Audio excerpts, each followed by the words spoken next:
एक इतना वो हो जाता था कि जैसे अकड़ गए, जकड़ गया जी। उन्होंने प्लास्टिक ल्यूकीमिया कह के बोला जी ब्लड कैंसर है। अगर ये ब्लड कैंसर हो गया तो इसका सोल्यूशन क्या है? मेरे शरीर में एक हिस्से में फुंसी निकलनी शुरू हुई, रीढ़ की हड्डी के पास एक वो गांठ बन गई थी, वो रिमूव नहीं हुई। गुरुजी ने इतनी जिंदगी दे दी, इतने साल में बेटर सर्वाइव कर रहा हूँ, फुल हेल्दी लाइफ जी कर रहा हूँ।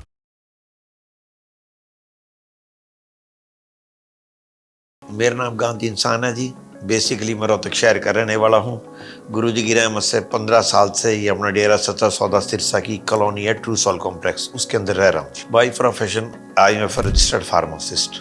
गुरुजी की रहमत से जी शुरू से बेसिकली अच्छी एजुकेशन क्वालिफिकेशन रही। मेरे पापा 1957 में डायरेक्ट ASI हरियाणा पुलिस, उन दिनों पंजाब पुलिस कह सकते हैं, पंजाब पुलिस में डायरेक्ट ASI सेलेक्ट हुए थे। तो गुरुजी की रहमत से शुरू से अच्छा फाइनेंशियल, अच्छा बैकग्राउंड, अच्छा एजुकेशन बैकग्राउंड रहा जी। लेकिन 95-96 के आसपास मेरे कुछ ऐसा लगता जैसे शाम को जैसे ड्रेस चेंज करते तो शरीर में बहुत एलर्जी फील होती थी। ये 95 के आसपास की बात है जी, 95-96। उससे पहले यकीन था, लेकिन एक लाइफ में एक टर्निंग पॉइंट आया। टर्निंग पॉइंट की वजह ये बनी, जैसे कई बार अक्सर ये था कि जैसे कपड़े चेंज करते थे शाम को तो शरीर में ऐसी आग सी जलन महसूस होती थी। ऐसा लगता था जैसे खाड़ को उखाड़ के फेंक देती। तो एज ए फार्मासिस्ट थे, मैंने अपना हॉस्पिटल में चेकअप कराया। यहाँ ये अपना मेडिकल कॉलेज रोहतक में, उन दिनों रोहतक ही रहता था जी, वहाँ चेकअप कराया। तो वहाँ से कुछ सेटिस्फैक्शन मेरे को हुई नहीं। तो फिर गुरुजी हर महीने यहाँ आमतौर पर जनरल फ्री चेकअप कैंप लगवाते थे, महीने के लास्ट सैटरडे को, संडे को। तो उनमें मेरे कुछ डॉक्टर दोस्त थे, कुछ एम्स में बिलोंग करते थे। उन्होंने कहा कि एक बार अपना थ्रोली आप एम्स में चेक कराओ। तो मैं उनके बाद कहने के बाद एम्स में गया, वहाँ मैंने चेकअप कराया। तो उन्होंने डॉक्टरों ने कि ब्लड के पहले जी ब्लड के टेस्ट कराओ। मैंने कहा ब्लड के टेस्ट मार्क कर दिए। मैंने पूछा तो उन दोनों ब्लड के टेस्ट की कम से कम 15-20 हज़ार कॉस्ट थी, 10-12 टेस्ट है जी वो। तो ओवरऑल पूछा तो फिर मैं सोचा कि डॉक्टर से पूछा तो वो डायग्नोज नहीं करेगी बीमारी का, कह आप टेस्ट कराओ उसके बाद बताएंगे क्या क्या नहीं है। तो उन्होंने रिसेप्शन प्रिस्क्रिप्शन मेरे को लिख दी, मैं लेके आ गया। तो मैं कंफ्यूज था, भाई बीमारी का प्रॉब्लम का पता नहीं लग रहा है, ऊपर से टेस्ट करे, टेस्ट भी इतने कॉम्प्लिकेटेड है, काफ़ी कॉस्टली रहे। भाई मेरा एक्चुअली पता तो लगे भाई प्रॉब्लम क्या है, बीमारी क्या है। कि कई बार ऐसा होता था, जो पेन होता था बहुत ज़्यादा पेन होता था कि अनटॉलरेटेबल हो जाता था। लाइक ऐसा है कि जैसे एक इतना वो हो जाता था कि जैसे अकड़ गए, जकड़ गया जी, शरीर की मूवमेंट्स नहीं हो रही है उसमें। उसके बाद कुछ आराम आता था, तो फिर चेंजेस होता था कि आग सी निकलती थी शरीर में, बहुत ज़्यादा गर्माइश, बहुत ज़्यादा जलन महसूस होती थी। तो उसका रीज़न नहीं पता लग रहा था, उसका रीज़न क्या जी। तो फिर मैंने यहाँ अपने डॉक्टर साहब को उनको दिखाया। उन्होंने एप्लास्टिक ल्यूकीमिया डायग्नोज किया था। एप्लास्टिक ल्यूकीमिया होता मुझे भी नहीं पता था। फिर मैंने हर महीने जब चेकअप होता, अगले चेकअप कैंप में यहाँ डॉक्टर को अपनी स्लिप दिखाई। उन्होंने एप्लास्टिक ल्यूकीमिया कह के बोला जी ब्लड कैंसर। उन्होंने कहा blood cancer. I am shocked कि उन दोनों मेरी शादी हो चुकी थी, उन दोनों मेरी एज थी 29 के आसपास।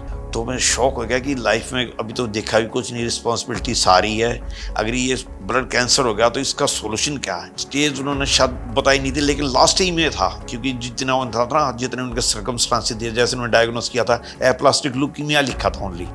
वो शायद स्टेज तो बाद में कराते हैं, मैंने ब्लड टेस्ट कराता, उसके बाद रिपोर्ट आती है तो स्टेज डिक्लेयर करते हैं। मैं इतना कंफ्यूज हो गया कि भाई क्या करूँ क्या ना करूँ। फिर कई डर से ऐसा, जैसे पेरेंट्स को कुछ ऐसा पता लग गया तो सारे पढ़े लिखे सोचेंगे तो वो कंफ्यूज हो जाएंगे, शॉक हो जाएंगे कि ब्लड कैंसर होगा कि क्या होगा क्या नहीं होगा। मैंने वो डॉक्यूमेंट्स फाड़ दिए, फैमिली को बताया नहीं, क्योंकि फैमिली को तो बताता तो मुझे पता लगे एक्चुअली है क्या। और जब पता लग गया कि मेरे को जब भी ब्लड कैंसर डायग्नोस हो चुका है, प्लास्टिक ल्यूकीमिया आ गई उसमें, तो मैं बता नहीं सकता था। बताऊंगा तो उनकी रिएक्शन कैसी होगी, ना मैं टॉलरेट कर सकता था। और मुझे अच्छी तरह याद है, अगले दिन यहाँ सोमवार को गुरुजी ने मजलिस कर रहे थे, उसमें गुरुजी ने वचन फरमाए कि भाई मालिक चाहे तो 3rd या 4th स्टेज का कैंसर, टट्टी, पेशाब, फोड़े, फुंसी किसी तरीके से निकाल सकता है। तो वो भी कंफ्यूज होंगे, मेरे साथ तो जो होना था वो होना ही है, तो उनको क्यों नेसेसरी परेशान किया जाए जी। तो इस वजह से मैंने किसी को कोई जिक्र नहीं किया। तो फिर जैसे सोमवार को गुरुजी ने कहा कि बेटा मालिक चाहे तो 3rd या 4th स्टेज का कैंसर भी फोड़े, फुंसी, टट्टी, पेशाब के तौर पर शरीर में से निकाल सकता है। मुझे अच्छी तरह एग्जैक्ट याद है, उससे अगले दिन मेरे शरीर में एक हिस्से में फुंसी निकलनी शुरू हुई, पूरा बलगम निकलता था, पूरी स्वेलिंग होती थी। 3-4 दिन में ऑटोमेटिकली हील अप होगी वो। तो इसी तरह करके शरीर के हर एक हिस्से में, ये देखो गुरुजी का करिश्मा, ये तो कभी भी सारे शरीर में निकल सकती, स्टेप बाय स्टेप। जैसे एक शरीर में फुंसी निकल रही है और सारा मवाद निकल रहा है, 3-4 दिन में हिलअप हो रही है और ठीक, और इसके बाद दूसरे में इस तरह कर करके 15-20 दिन में सारा शरीर से निकल गई बीमारी। पेन होता था लेकिन जब रिकवर हो जाती थी, मैंने कोई मेडिसिन ली तो उसके बाद पेन भी ऑटोमेटिकली उस हिस्से में होना बंद हो गया थी। फुंसी जैसे गांठ बन जाती थी, क्लॉट्स कह सकते हो, गांठ बन जाती थी। तो उसको जो कई बार स्टिच वगैरह कराते थे, काटते थे तो बड़ा मवाद निकलता था, कुछ गांठ सी भी निकलती थी। तो धीरे धीरे करके सारे हिस्से में, पैरों में, हाथों में, गर्दन में, आगे पीछे बैक तक सारे शरीर में नहीं निकली। फैमिली में इसलिए देखा कि मैं फैमिली में जाता ही नहीं था, डेरे में रही। वो अगर जाएंगे तो पता है कि किसको क्या एक्सप्लेन करूंगा मैं जी। इसका एक निशानी है, मेरे पास रीढ़ की हड्डी के पास एक वो गांठ बन गई थी, वो रिमूव नहीं हुई। वो डॉक्टर ने कहा था कि कैंसर या टिश्यू साइज है, इसमें कभी भी एक्टिवेट हो सकती है। अगर भाई देख कभी एक्टिवेट हो गए, लूला, लंगड़ा, अपाहिज, बहरा, गूंगा, कुछ भी हो सकता है, कुछ भी हो सकता है। वो आज की गांठ है, वो मैं कहता हूँ गुरु जी की नाम से गांठ है, वो मेरे को हर रोज बता देती कि तेरी तो मौत थी, मौत को गुरु जी ने जिंदगी में कन्वर्ट किया। ये एक निशानी ये रहनी चाहिए, अगर ये रिमूव होगी तो मैं लापरवाह भी हो सकता हूँ, कुछ भी हो सकता है लाइफ में जी। तो ये चाहता हूँ यदि निशानी मेरे साथ ही रहे, मेरे साथ ही जाए। गुरु जी ने इतनी जिंदगी दे दी, इतने साल में बेटर सर्वाइव कर रहा हूँ, फुल हेल्दी लाइफ जी कर रहा हूँ, और मेरा कम से कम 25-30 किलो वेट भी कम हो गया। तो मेरे लिए तो एक किस्म की वही आई है, दांत के तौर पर आई है लाइफ। मैं चाहता हूँ गांठ मेरे रही रहे, मेरे साथ ही रही रहे, क्योंकि जब मैं नहाता हूँ, डेली नहाता हूँ, तो मेरे को टच होता है कि गुरु जी ने तेरे को नई लाइफ दी है। और सबसे बड़ा सबूत है हार्ट बीट जी मेरे साथ है, तो इससे बड़ा और सबूत क्या होगा जी। और किसी चीज़ की जरूरत ही नहीं है जी। वो कहते हैं ना, जिस दिन लागे सोतन जाने, कौन जाने पीर पर है। मुझे पता है मेरे साथ क्या हुआ।